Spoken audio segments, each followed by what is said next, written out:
अतीक अहमद के बेटे आबान की मौत को आज 20 दिन हो चुके हैं, लेकिन अब इस हादसे को लेकर एक बड़ा खुलासा हुआ है। तकनीकी जांच कमेटी की रिपोर्ट के मुताबिक हादसे से ठीक पहले आबान की कार करीब 130 किलोमीटर प्रति घंटे की रफ्तार से दौड़ रही थी। कार हाईवे की सुरक्षा दीवार से टकराई और इस हादसे में अतीक अहमद के सबसे छोटे बेटे आबान की मौत हो गई। लेकिन सबसे बड़ा सवाल ये है, आखिर 130 की स्पीड से चल रही कार हादसे का शिकार कैसे हुई? क्या कार में कोई तकनीकी खराबी थी या फिर ड्राइवर ने किसी वजह से नियंत्रण खो दिया था? तकनीकी जांच रिपोर्ट इन सवालों पर क्या कहती है? और आबान की मौत के बहाने एक बार फिर उस नाम की चर्चा क्यों शुरू हो गई जिसका कभी प्रयागराज की सियासत में बड़ा दबदबा था? आइए पूरी कहानी समझते हैं। नमस्कार, मैं हूं अर्शीनाज और आप देख रहे हैं कलम लोग की खास पेशकश खबर अभी तक। 6 अगस्त की सुबह आबान प्रयागराज से झांसी की तरफ जा रहा था। झांसी कानपुर हाईवे पर पूंछ थाना क्षेत्र के खिल्ली गांव के पास कार हाईवे की सुरक्षा दीवार से जा टकराई। हादसे में आबान और उसके साथ मौजूद एक दोस्त की मौत हुई, जबकि दूसरे लोग सिर्फ घायल हुए। इसके बाद हादसे की वजह जानने के लिए क्षतिग्रस्त कार की तकनीकी जांच कराई गई। तकनीकी जांच कमेटी ने कार के कई हिस्सों की जांच की। ब्रेकिंग सिस्टम, स्टीयरिंग, सस्पेंशन, पहियों और व्हील अलाइनमेंट। इसके अलावा कार की बॉडी का crush pattern, passenger compartment, air bag और सीट बेल्ट सिस्टम भी जांचा गया। जांच में ये भी देखा गया कि हादसे से पहले कार में कोई मैकेनिकल खराबी तो नहीं थी। रिपोर्ट के मुताबिक कार का अगला बायां हिस्सा कंक्रीट की मजबूत दीवार से जा टकराया। टक्कर के बाद कार के कई हिस्से बुरी तरह क्षतिग्रस्त हुए और तकनीकी आकलन में कार की रफ्तार करीब 130 किलोमीटर प्रति घंटे बताई गई। लेकिन यहाँ कहानी का सबसे अहम हिस्सा है। तकनीकी जांच से हादसे की परिस्थितियों के बारे में जानकारी तो मिलती है, लेकिन हादसा आखिर हुआ क्यों, इसकी निश्चित वजह अभी सामने नहीं आई है। रिपोर्ट में परिस्थितियों को देखते हुए चालक को झपकी आने की संभावना जताई गई, लेकिन इसे हादसे की अंतिम और पक्की वजह नहीं माना जा सकता। यानी फिलहाल इतना साफ है, कार तेज रफ्तार में थी, कार सुरक्षा दीवार से टकराई, लेकिन टक्कर से ठीक पहले चालक ने नियंत्रण क्यों खोया? इस सवाल का अंतिम जवाब अभी बाकी है। इस खबर को समझने के लिए ये जानना भी बहुत जरूरी है कि आबान कौन था। आबान अहमद अतीक अहमद का सबसे छोटा बेटा था और आबान की मौत के बाद एक बार फिर पूरा अतीक परिवार चर्चा में आ गया है। लेकिन इस परिवार की कहानी समझने के लिए हमें अब करीब 4 दशक पीछे जाना होगा। उस वक्त जब प्रयागराज की सियासत में एक नया नाम उभर रहा था। अतीक अहमद ने 1989 में इलाहाबाद पश्चिम सीट से निर्दलीय उम्मीदवार के तौर पर चुनाव जीतकर राजनीति में कदम रखा। इसके बाद 1991 और 1993 में भी उसने ये सीट जीती। 1996 में समाजवादी पार्टी के टिकट पर फिर विधायक बना। फिर 2022 में दोबारा विधानसभा चुनाव जीता और 2004 में फुलपुर लोकसभा सीट से सांसद चुना गया। यानी जिस शख्स की पहचान आगे चलकर बाहुबली और माफिया के तौर पर हुई, वही शख्स विधानसभा से लेकर सांसद तक पहुंच चुका था। लेकिन अतीक की कहानी सिर्फ चुनाव जीतने तक सीमित नहीं थी। उसके खिलाफ हत्या, अपहरण, रंगदारी और दूसरे गंभीर अपराधों से जुड़े कई मामले दर्ज हुए।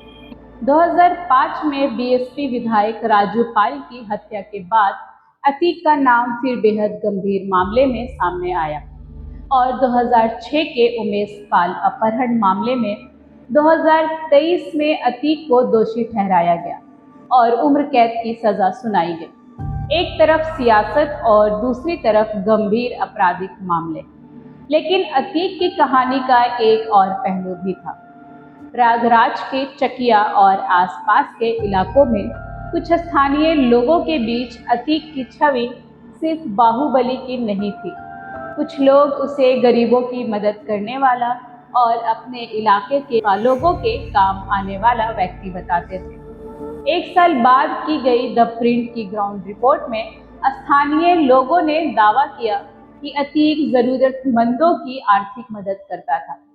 कुछ लोगों ने उसकी तुलना रॉबिन हुड से की।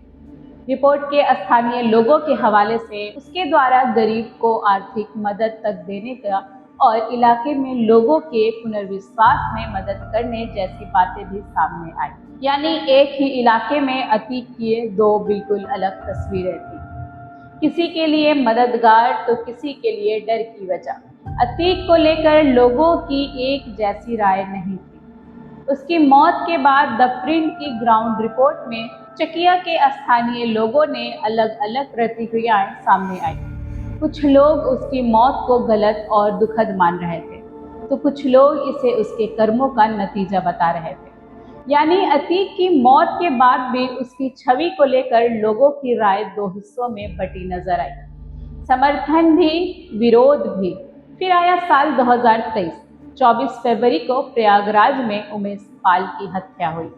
इसके बाद अतीक और उसके परिवार पर पुलिस और जांच एजेंसियों की कार्रवाई तेज हो गई। 13 अप्रैल को झांसी में अतीक के बेटे असद अहमद की पुलिस मुठभेड़ में मौत हुई और सिर्फ 2 दिन बाद 15 अप्रैल 2023 की रात प्रयागराज में पुलिस सुरक्षा के बीच अतीक अहमद और उसके भाई अशरफ की हत्या कर दी गई। अतीक की मौत के बाद प्रयागराज का चकिया इलाका पूरी तरह पुलिस छावनी में बदल गया था। इसके अंतिम संस्कार के दौरान भारी पुलिस बल तैनात थे। कई स्थानीय लोग अपने घरों की छतों से अंतिम यात्रा देख रहे थे, तो कुछ लोग प्रार्थना कर रहे थे, कुछ वीडियो बना रहे थे और कुछ सिर्फ इसे पूरे घटनाक्रम को देख रहे थे। लेकिन उससे भी दिलचस्प बातें ये थी कि स्थानीय लोगों की प्रतिक्रियाएं एक जैसी नहीं थी। कुछ लोग अतीक को अपने इलाके का पुराना प्रभावशाली चेहरा मान रहे थे, तो कुछ लोग का कहना था कि उसका आतंक उसके कर्मों का नतीजा है। जिस शख्स ने 1989 में विधायक बनकर राजनीति शुरू की, जो 5 बार विधायक रहा, जो सांसद तक पहुंचा, जिसके नाम से एक दौर में प्रयागराज की सियासत में दबदबे की चर्चा होती थी, उसका अंत 2023 में पुलिस सुरक्षा के बीच अस्पताल ले जाते वक्त गोली मारकर हुआ।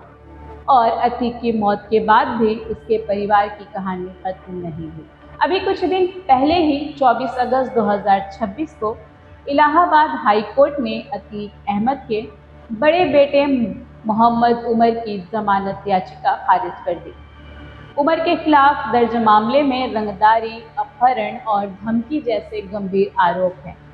कोर्ट ने फिलहाल उसे जमानत देने से इनकार कर दिया है। यानी अतीक अहमद की मौत के 3 साल बाद भी उसके परिवार से जुड़ी खबरें खत्म नहीं हो रही। एक तरफ सबसे छोटे बेटे आबान की सड़क हादसे में मौत, तो दूसरी तरफ बड़े बेटे उम्र को अदालत से राहत नहीं मिल रही और पीछे छूट गई अतीक की पूरी कहानी। एक ऐसा नाम जिसे कुछ लोगों ने अपने इलाके का मददगार माना, तो बहुत से लोगों के लिए वही नाम डर और अपराध का प्रतीक रहा। अतीक विधायक बना, सांसद बना, उसका राजनीतिक प्रभाव बढ़ा, लेकिन आपराधिक मामले और कानूनी कार्रवाई ने उसकी दूसरी तस्वीर को भी सामने रखा और आखिरकार जिस नाम का कभी प्रयागराज में दबदबा था, उसकी कहानी एक कब्रिस्तान में जाकर खत्म हो गई। लेकिन आबान की मौत ने उस कहानी को फिर से खोल दिया। सवाल अब सिर्फ ये नहीं है कि आबान के साथ उस रात क्या हुआ, सवाल ये भी है कि अतीक के जाने के बाद उसके परिवार की कहानी किस दिशा में जा रही है। यही थी अतीक अहमद की कहानी, सियासत से दबदबे तक, दबदबे से विवादों तक और फिर अपने ही परिवार के बिखरने तक।